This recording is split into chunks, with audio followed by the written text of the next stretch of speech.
오늘 말씀으로 축복의 기도대로 되는 인생이라고 하는 제목으로 함께 은혜 나누기를 원합니다.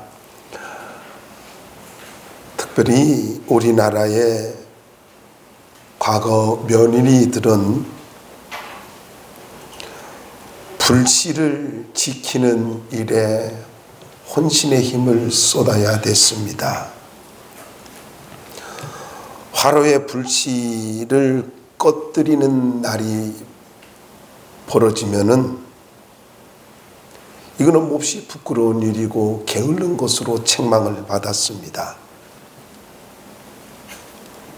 시베리아에 시오테알린이라고 하는 산맥이 있습니다. 이 시오테알린이라고 하는 산맥을 탐사한 기록을 담은 책이 있는데 테르스 우잘라라고 하는 책입니다. 근데 이 책에는 준비물을 굉장히 강조하고 있어요.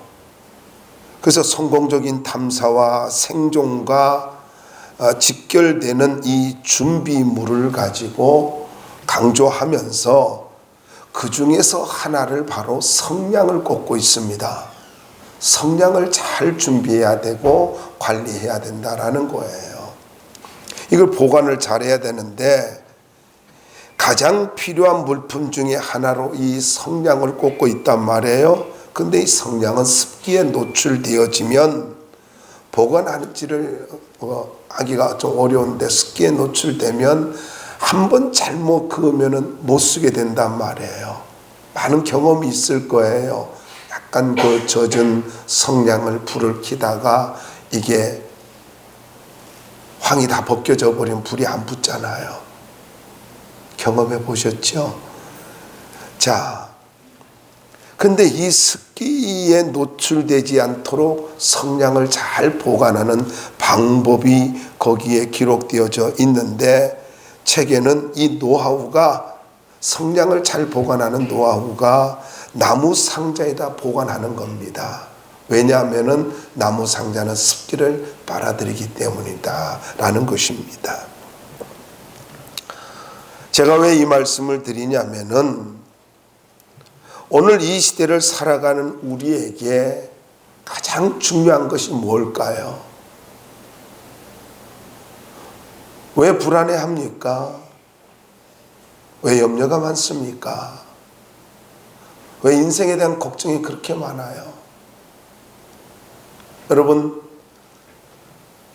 하나님께로부터 분명한 거룩한 사명, 거룩한 비전을 가지고 있다면은 하나님이 이끌어 가실 것을 믿으시기 바랍니다. 그 사명이 뭘까요? 아니, 그 사명을 이루어가는 게 뭘까요? 사명도 그 사명을 이루어가는 것도 저는 이렇게 이야기하고 싶습니다. 그것은 바로 기도입니다. 기도의 불씨를 지켜내고 기도의 불씨를 키워가기만 한다면은 반드시 내 인생과 자손과 가문을 하나님께서 책임져 주실 것입니다. 그래서 저는 이렇게 이야기하고 싶어요. 기도는 나의 현실이며 미래입니다. 다시 말씀드립니다. 누가 뭐라고 해도 세상이 어떻게 변한다 할지라도 기도는 나의 현실이고 나의 미래입니다. 또 다르게 말할까요? 기도를 잃어버리는 순간 현실을 잃어버리는 것이요, 미래를 잃어버리는 것이요, 하나님의 축복을 잃어버리는 것이요, 더 나아가 능력을 잃어버리는 것입니다. 본문은 베냐민 지파와 유다 지파에 대한 축복 기도입니다. 두 지파의 축복 기도를 통해서 하나님이 어떻게 역사하셨는가 하는 것을 함께 생각하길 원합니다. 먼저 12절 말씀에 보면은 하나님의 사랑을 입은 지파가 나옵니다. 말씀을 묵상하다 참 많이 혼자서 신고도 없고 그랬어요.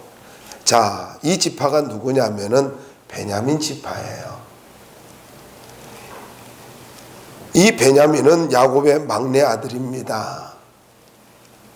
야곱이 형 에서를 피해서 삼촌 라반의 집에 가서 생활을 하게 되는데, 그 전에 야곱이 그 삼촌 라반이 있는 동네에 이르렀을 때에 상당히 긴 거리잖아요. 800km가 넘는 거리를 걸어갔단 말이에요. 맨날 며칠을 걸어갔잖아요. 그래서 우물가에서 사람들이 있길래, 목자들이 있길래 물었습니다. 그랬더니 조금 있으면 그 딸이 양떼를 몰고 올 것이다. 그 야곱이 그러면은 먼저 물 먹이고 가라. 그러니까 아니다, 우리는 함께 모여가지고 함께 물을 먹이고 흩어진다. 좀 있다가 보니까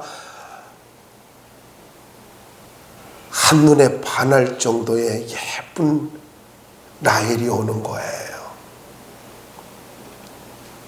제가 조금은 짓궂은 생각을 했어요. 군인들은요, 아가씨만 보면 다 이뻐요.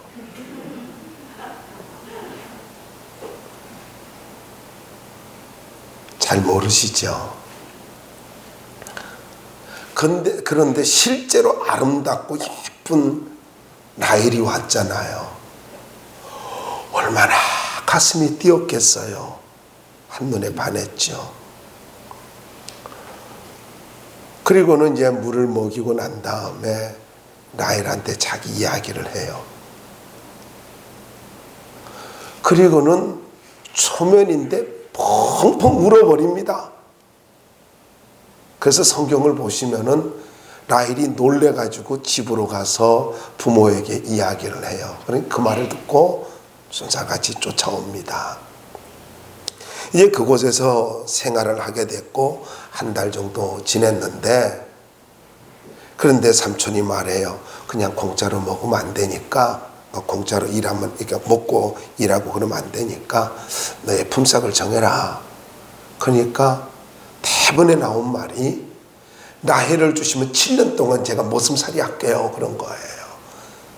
이 말에서 한눈에 반했다는 것을 알 수가 있잖아요.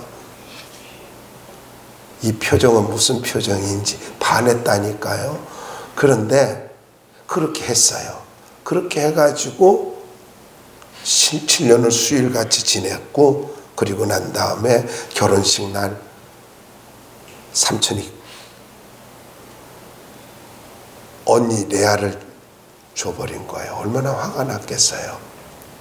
따졌어요. 그랬더니만은 언니를 먼저 보내는 게 아니니까 7일을 채워라. 그리고 나서 이제 8일 만에 라헬을 맞이합니다. 이렇게 했는데, 그렇게 사랑했던 라헬이 낳은 아들이에요. 자기가 너무너무 가슴 뛰어 하면서 사랑했던 아내의 아들이라고요. 근데 그것도 막내 아들이에요. 근데 이 베냐민 한번 생각해 보세요. 이 베냐민은요, 막내 아들이기도 했습니다마는, 그런데 형이 어떻게 했어요? 인신매매 당해서 애굽으로 갔잖아요.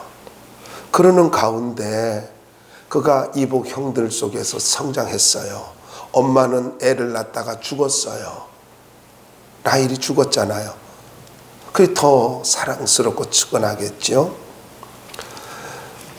근데 참으로 이 전체적인 말씀을 보면은 베냐민 지파를 향해서 안전한 보호라는 이러한 것을 해주겠다라고 하는 하나님의 특별한 사랑을 말씀해 주고 있는데, 12절 말씀을 읽은 대로요, 여러분, 이 베냐민을 가지고 라헬이 낳을 때에 뭐라 했냐면, 자기가 죽어가면서 엄마 없이 클 것을 생각하면서 슬픔의 아들, 눈물의 아들이라고 이름을 지었어요. 베논이라고요. 그랬더니 옆에서 그걸 딱 듣고 있던 야곱이 뭐라 했냐면은, 무슨 소리야? 슬픔의 아들이라니, 눈물의 아들이라니, 오른손의 아들이야 하면서 베냐민이라고 이름을 지은 거예요. 그래서 베노니가 태어날 때 베노니가 베냐민으로 바뀐 거예요. 오른손이라고 하는 것은 이것은 힘과 권세와 능력을 나타내주고 있습니다. 그런데 이렇게 능력의 아들로서 그가 성장해 가고 있지만은 환경은 어떻습니까? 엄마가 없어요. 이복 형제들만 있어요. 그리고 친형은 애굽으로 팔려갔는데 팔려간지도 모르고 죽은 줄 알고 있었지 않습니까? 이래서 야곱에게 있어서 베냐민은 너무너무 가슴 아픈 아들이고 사랑스러운 아들이에요. 그래가지고 특별하게 사랑을 해준 것을 볼 수가 있습니다. 그런데 여러분 한번 생각해 보자고요. 엄마의 사랑을 받지 못하고 아버지의 사랑을 받으면서 이복 형들 사이에서 성장한 이 베냐민을 향하여서 제일 첫 번째 하는 말씀이 뭐냐면은 여호와의 사랑을 입은 자. 이게 너무나 중요한 말 아닙니까? 세상에서 충분한 사랑을 받지 못하고 불행한 가운데 태어났고 성장했습니다. 편애를 받으며 성장했습니다. 그리고 질시를 받으며 성장했습니다. 그런데 성경은 이렇게 말하고 있습니다. 여호와의 사랑을 입은 자라. 여러분, 이것은 무엇을 이야기하고 있습니까? 사람에게 사랑을 받지 못한다 할지라도 하나님의 사랑이면 충분하다는 이야기예요. 여러분 잘 기억하시기 바랍니다. 부모로부터 사랑을 못 받았어요? 아니면 편모나 편부로부터 사랑을 받았어요? 내 환경이 좋지 못했어요? 엮이는 가정 속에서 성장을 했어요? 그러나 기억하시기 바랍니다. 하나님의 사랑이면 충분합니다. 하나님의 사랑 갖고 살 수 있기를 바랍니다. 오늘 분명히 말합니다. 여호와의 사랑을 입은 자. 그래서 베냐민이 축복된 인생이라는 거예요. 종종 사람들은 살아가면서도 나를 사랑하는 사람이 없다라고 이야기합니다. 근데 여러분 잘 기억해 보시기 바랍니다. 하나님의 사랑을 받으면 인생이 달라지는 걸 우리는 성경에서 볼 수가 있습니다. 잘 아시는 대로 엮이는 가정에서 성장했던 사사 입다라는 사람이 있습니다. 사사 입다. 저는 이분의 이름을 이야기할 때마다 뭘 입어야 될까 자꾸 이런 생각이 들어요. 입다. 이름이 너무 재밌어요. 입다. 자, 입다 어때요?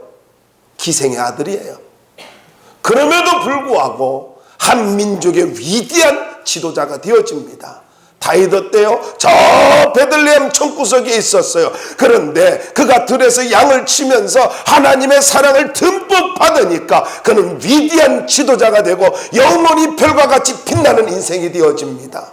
우리가 잘 아는 대로 솔로몬, 그가 태어날 때는 어떻게 했습니까? 불륜의 아들이지 않습니까? 그런데 그를 가지고 여디디아라 이렇게 이야기합니다. 여디디아가 무슨 말입니까? 여디디아라고 하는 것은 여호와의 기쁨이란 뜻이 있고요. 여호와의 사랑하시는 자, 여호와께 사랑을 입은 자 이런 뜻이 있어요. 하나님이 특별히 사랑하는 자라는 것입니다.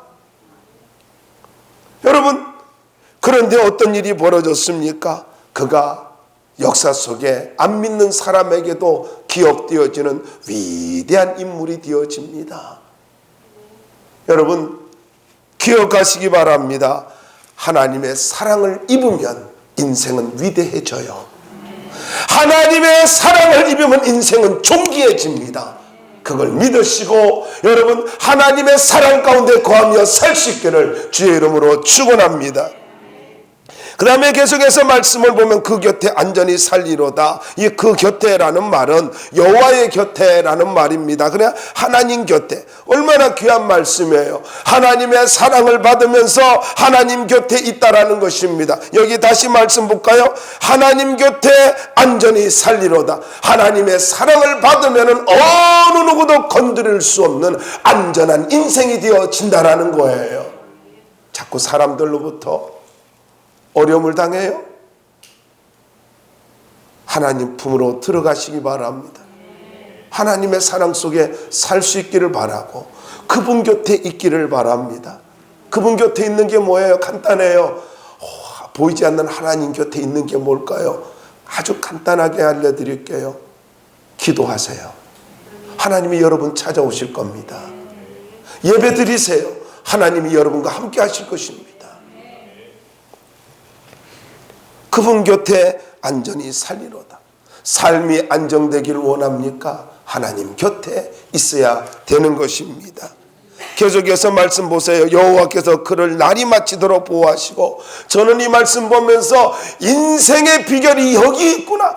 여러분, 내 인생 평생 끝나는 그날까지, 내 인생이 마치는 그날까지 내가 하나님의 보호 속에 살기를 원한다면 하나님의 사랑과 그분 곁에 있기만 하면 된다라는 것입니다. 여호와께서 그를 날이 마치도록 보호하시고, 여러분, 베냐민의 인생의 마지막 날까지 하나님께서 끝까지 보호하신대요. 다르게 말할까요? 하나님 사랑받으며 하나님 곁에 머물면은 하나님이 내 인생 마치는 그날까지 철저하게 보호해 주신답니다.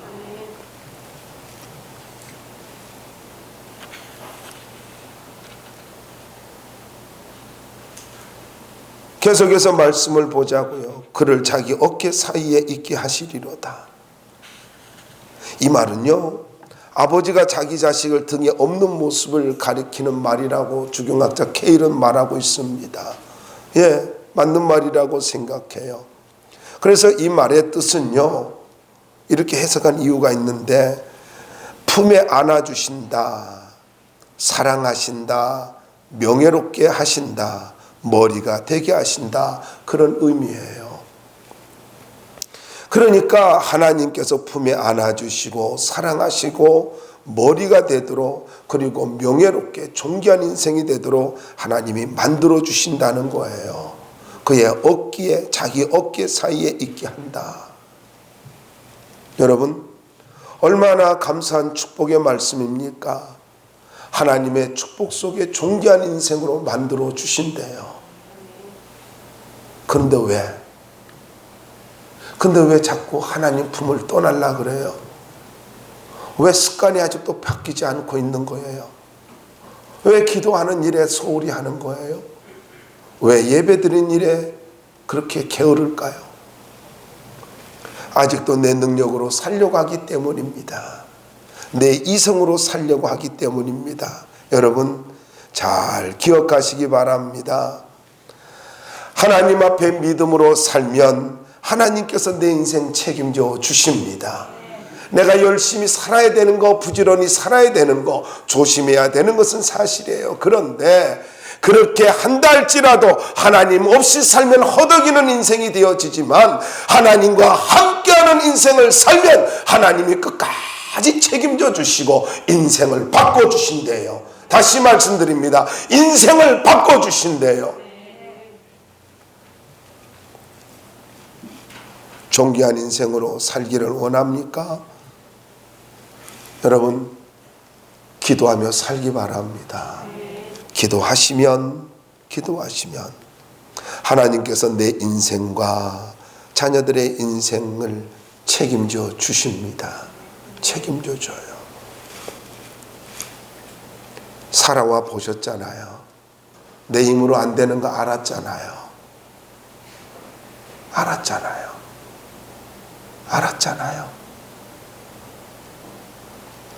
하나님이 도와주셔야 인생은 풀어진다는 거 알았잖아요. 무엇이 기도를 못하게 만들어요? 무엇이 예배를 못 드리게 만들어요? 어떤 합리적인 이유가, 어떤 이성이 예배를 못 드리게 만듭니까? 하나님 살아계십니다. 이걸 잊지 말아야 될 것입니다.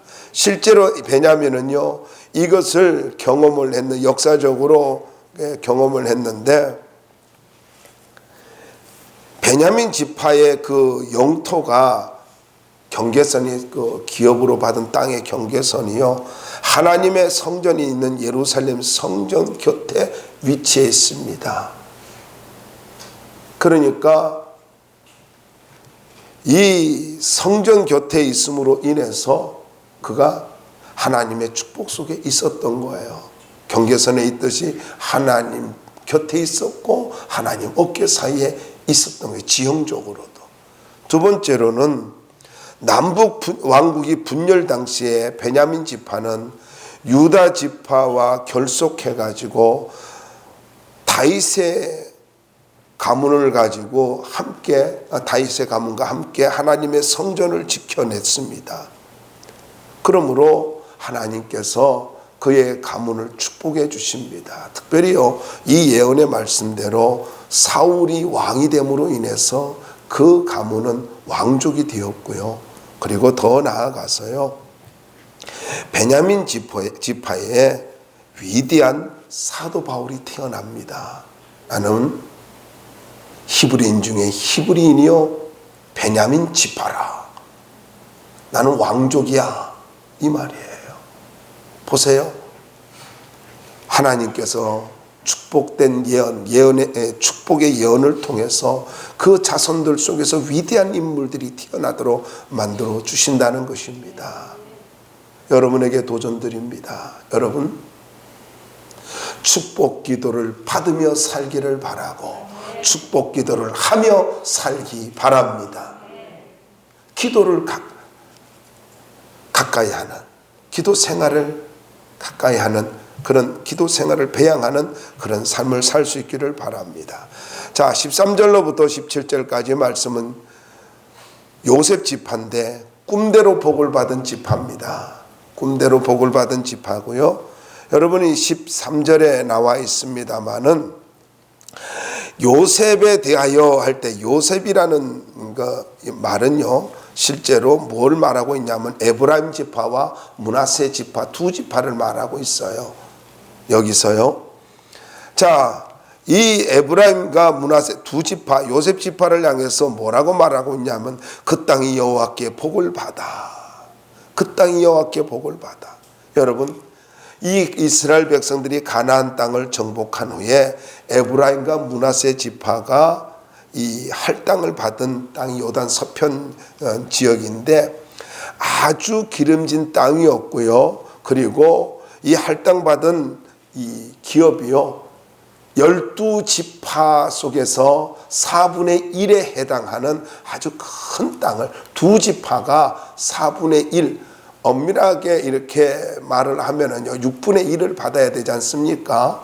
그 두 지파니까요. 그런데 4분의 1을 가지고 받았어요. 아주 자손도 많아가지고, 왜냐하면은 숫자대로 기업을 받았기 때문에 그렇습니다.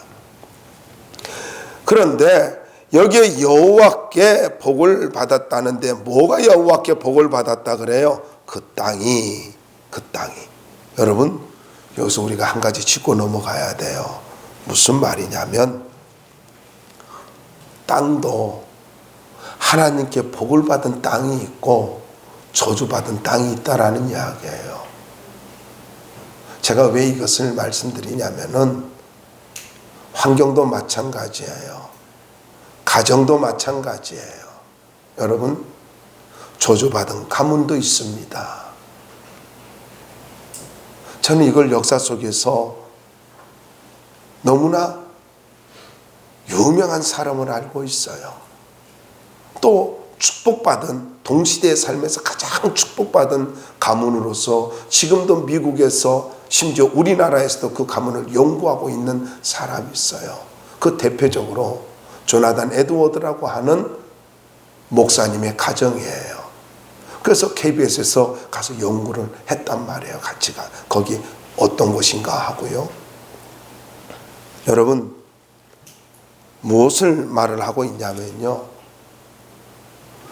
믿음으로 살면, 축복 기도를 받으며 살면 그 가문도 가정도 인생도 그가 살고 있는 지역도 환경도 하나님께서 축복받은 곳으로 만들어 준다라는 거예요. 저는 여러분들이 하나님께 복을 받는 그 땅이라고 했잖아요. 그러니까 그거 바꾸면 돼요. 그 가정이, 여러분의 가정이 여호와께 복을 받은 곳이라고, 이렇게 도전을 드리고 싶어요. 여러분, 여러분의 가정이, 여러분의 삶의 터전이 하나님께서 복을 내리시는 곳이 될 수 있기를 바랍니다. 계속해서 보면은 하늘의 보물인 이슬과 땅 아래 저장한 물이라는 말이 나오죠. 자, 이것은 야곱의 축복도 똑같아요. 야곱의 축복도 이렇게 했는데, 농경 생활에 꼭 필요한 것이 무엇입니까? 물입니다. 물이 좋아야 돼요. 물이 좋아야 되는데, 그런데 여기에서 보물이라는 말이 나오죠. 여러분이 말씀을 보시면 보물이라고 하는 말이 나오는데, 이 메게드라고 하는 말은 무슨 말이냐면은 매우 가치 있는 거, 매우 뛰어난 것, 매우 탁월한 것, 이것입니다. 킹제임스 버전에도 이렇게 번역을 했는데, 그러니까 물이 얼마나 소중하고 좋은 것인가를, 중요한 것인가를 말하고 있는데, 특별히 저장했다라는 말이 나오지 않습니까? 말씀을 보시면은 저장했다라는 말이 나오는데, 이 저장했다라는 말이 웅크리고 앉아있다라는 뜻이에요. 그래서 무슨 말이냐면은 마치 거대한 짐승이, 동물이 높이 뛰어오르기 위해서 웅크리고 있는 것.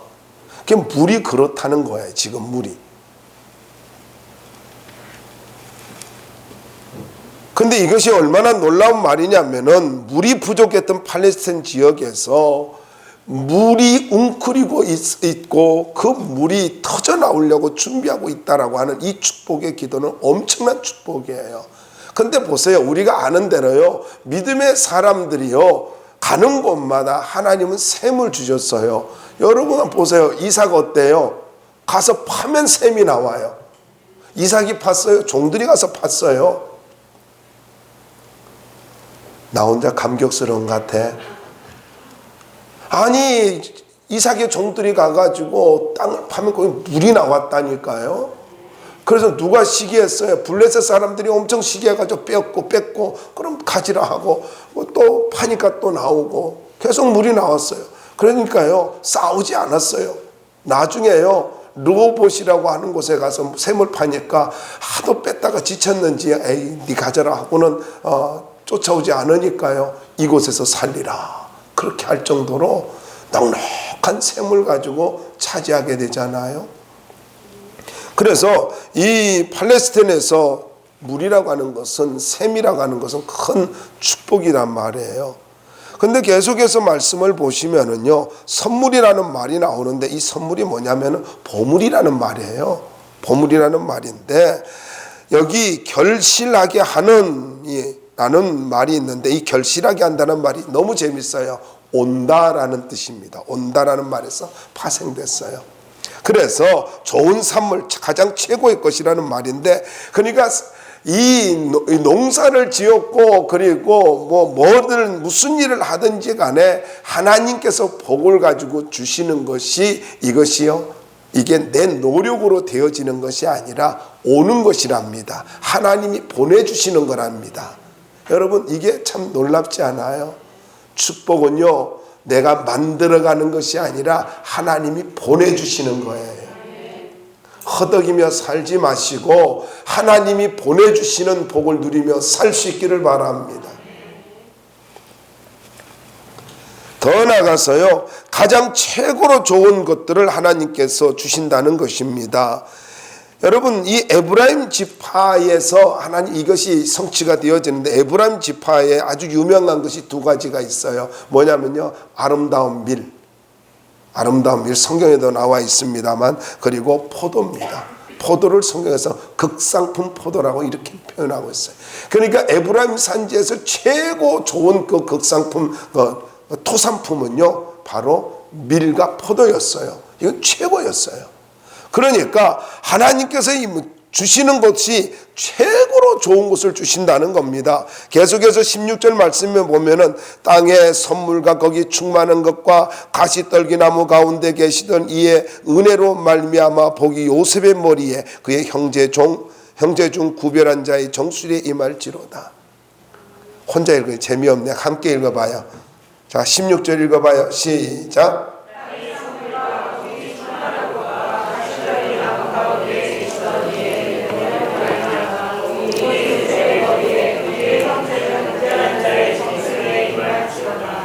자, 하나님의 축복이 어떻게 온다고요? 은혜로 온대요. 여러분 말씀, 은혜로 말미암아 복이 요셉의 머리에 그 형제 중 구별한 자의 정수리에 임할지어다. 은혜로 온대요. 근데 어떤 은혜인가를 보자고요. 너무 귀한 말씀이 있어요. 거기에 보면은 간단하게 하나님의 은혜로 말미암아 이렇게 말을 해도 되는데, 가시떨기나무 가운데 계시던 이의 은혜로 말미암아, 이 말이 무슨 말이에요? 나이 80이 되어서 아무 소망이 없어지고 꿈이 사라져가고 있는 바로 그 모세를 만나주신 하나님, 다르게 말을 하면요, 사명을 주신 하나님이에요. 가시떨기나무 가운데서 만나주신 하나님은요, 바로 사명을 주신 하나님, 전능하신 하나님이란 말이에요. 여러분 잘 기억하시기 바랍니다. 하나님께서 내 인생에 소망이 없다고요? 아니요, 걱정하지 마세요. 사명을 잃어버렸다고요? 나는 능력이 없다고요? 이제는 희망이 없다고요? 보이는 것이 너무 암담하다고요? 그러나 걱정하지 마시기 바랍니다. 모세에게 사명을 주신 하나님께서 여러분에게 다시 한번 인생을 새롭게 만들어 주실 것입니다. 근데 여기 은혜라고 하는 말이 무슨 말이냐면은, 이 말은요, 즐거움, 기쁨이라는 뜻입니다. 자격이 없는 자에게 주는 거, 이것이 맞기도 합니다만, 여기서 히브리어는요 무슨 말이냐면은 즐거움, 기쁨이라는 거예요. 그러니까 하나님께서 축복을 주시는 것이, 잘 들으셔야 돼요, 하나님께서 축복을 주는 것이 하나님께 기쁨과 즐거움이래요. 무슨 말인지 이해가 되세요? 나는 자격이 없어요. 그런데도 불구하고 하나님께서 내게 은혜를 베풀어 주셔서 복을 주시는데, 하나님이 나에게 복을 주는 것이, 이것이 하나님의 기쁨이고 즐거움이래요. 제가 아는 어떤 분은요, 돈을 그렇게 아껴가지고 열심히 모아요. 그래가지고 때가 되면 아내에게 멋진 선물을 해줘요. 근데 그렇게 돈을 모으고 선물을 또 가서 준비하고 이러는 것이 너무너무 행복하답니다. 이런 남편이 되기를 주의 이름으로 축원합니다. 아내들은 이런 남편이 무슨 최고 아니에요? 아니, 또 아내는요, 남편을 위해서 음식을 준비하고 남편의 건강을 위해서 막 이렇게 하면서 너무너무 행복해 한다고 해보세요. 음식을 만들면서 막 남편이 잘 먹겠지, 아이들이 잘 먹겠지, 즐겁게 이렇게 준비한다 해보세요. 얼마나 그 남편이 행복하겠어요. 아멘이 잘 안 나오고. 여러분 한번 생각해 보시라고요.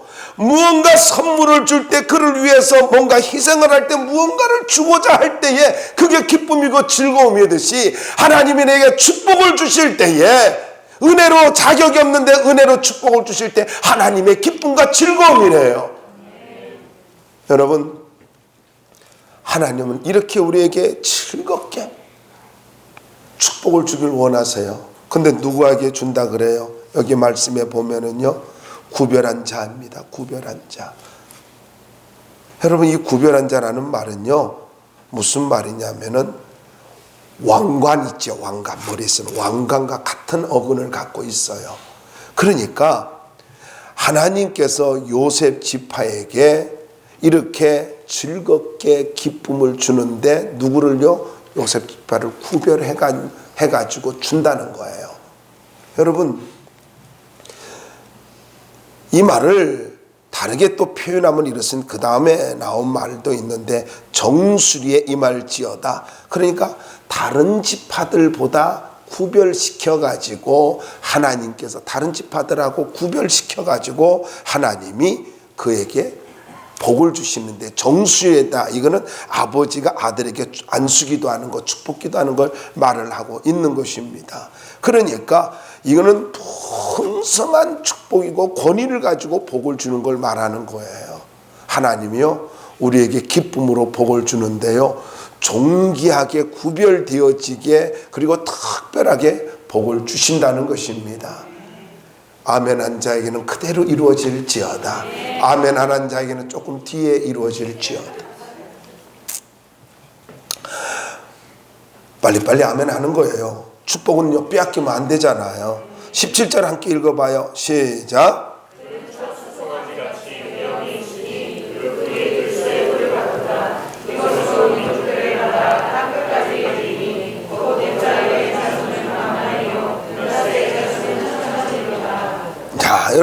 여기 위험이 있으니라는 말은 존경하다, 장식하다 해서 파생된 말로써요.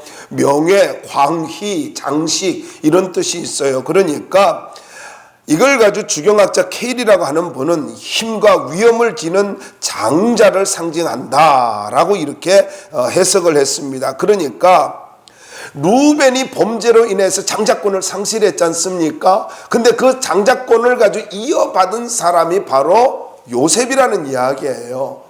이 요셉에 의해서 하나님께서 복을 내려 장자권에 복을 내려 주시는데, 요셉은 이 자기의 자신의 꿈대로 애굽의 총리가 되었고 가문의 장자가 되어서 큰 축복을 누리며 살았는데, 특별히 뿔이라는 말도 나와요. 거기에 보면 뿔이 나오는데 이것이 힘과 왕권을 상징하고 있습니다. 그러니까 요셉 지파는요, 여러분 보시면 겁과 두려움을 모르는 강하고 용맹스러운 지파가 되어집니다. 특별히 여러분이 한번 생각을 해보시면은요, 대단한 인물이 있어요.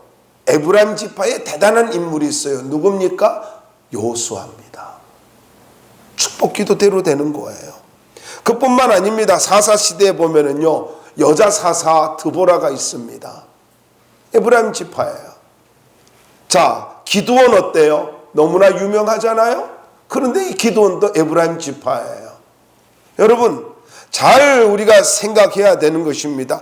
하나님 앞에서 말이죠, 요셉 지파에서 위대한 인물들이 많이 나오도록 한 것이 뭐냐면은 바로 이 축복기도 때문이라는 거예요.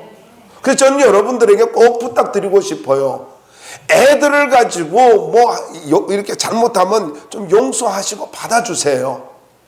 또 며느리가 좀 실수하면요, 이해하고 받아주세요. 아멘 안 할 줄 알았어요. 여러분, 왜냐면은요, 축복 기도대로 됩니다. 그런데 남을 저주하잖아요. 성경의 시편은요, 그가 저주하기를 즐거워하더니 그 저주가 자기의 뼈에 이르렀느니라. 무서운 말이에요. 그래서 아내 보고 자꾸 축복 기도해 주는 거예요. 아주 단적으로 말씀드릴게요. 당신 음식은 갈수록 좋아져.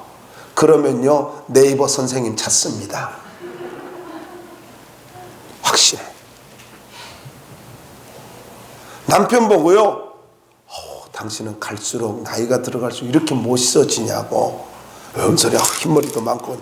아니야, 너무너무 멋있어져. 그러면 그때부터 넥타이 매고요, 그리고 뭔가 좀 자세를 갖추고, 당신은 커피 마시는 모습도 우아해, 뭐 멋있어, 막 해봐요. 그러면요, 절대 한번 벌컥벌컥 안 마셔요. 품격 있게 먹는다고요. 어쩜 그렇게 개걸스럽게 먹어. 그래 봐봐요. 그 다음에도 개걸스럽게 먹어요. 말을 잘해야 된다니까요. 말을요. 축복기도 해 주십시오. 아이들이 말하면 뭔가 실수하면은요, 내 그럴 줄 알아. 알면 미리 가르쳐 주지. 맨날 그럴 줄 알았대. 어떻게 그렇게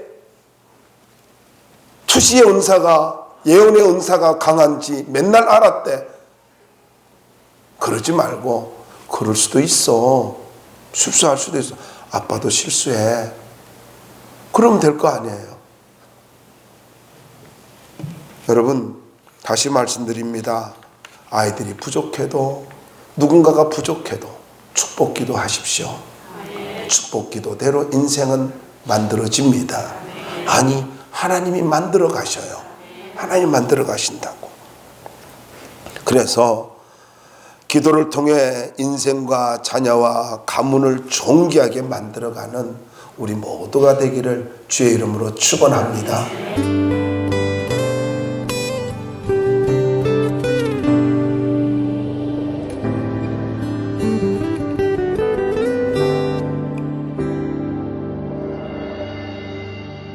내가 엄마 품속에서 고통 중에 태어났지만 나를 구원하신 하나님, 날 택하시고 존귀케 하셨네. 내 평생에 여호와를 섬기며 그 말씀만 따라 살아가리. 주의 집에 나 항상 거하리니. 원컨대 주께서 나에게 복에 복을 더하사 나의 지경을 넓히시고 주의 손으로 나를 도우사 나로 환난을 벗어나 근심이 없게 하옵소서.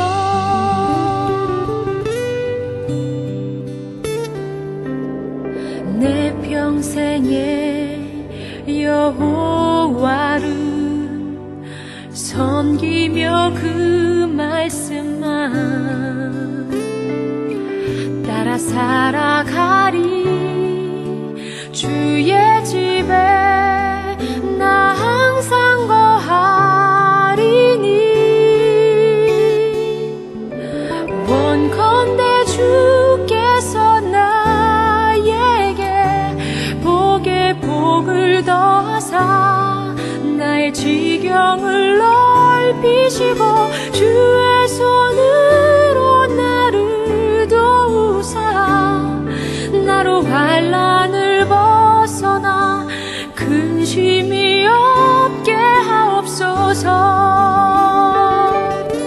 내가 전심으로 여호와께 구하였더니 내 하나님께서 들으시고 내 간구하는 모든 것 허락하셨도다.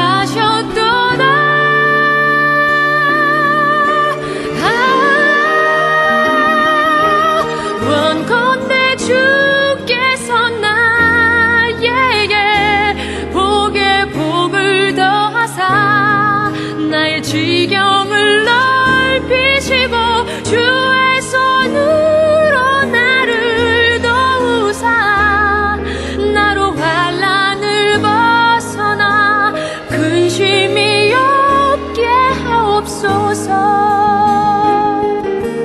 원컨대 주께서 나에게 복에 복을 더하사 나의 지경을 넓히시고 주의 손으로 나를 도우사 나로 환난을 벗어나 근심이 없게 하옵소서. 나의 구원 주님이여.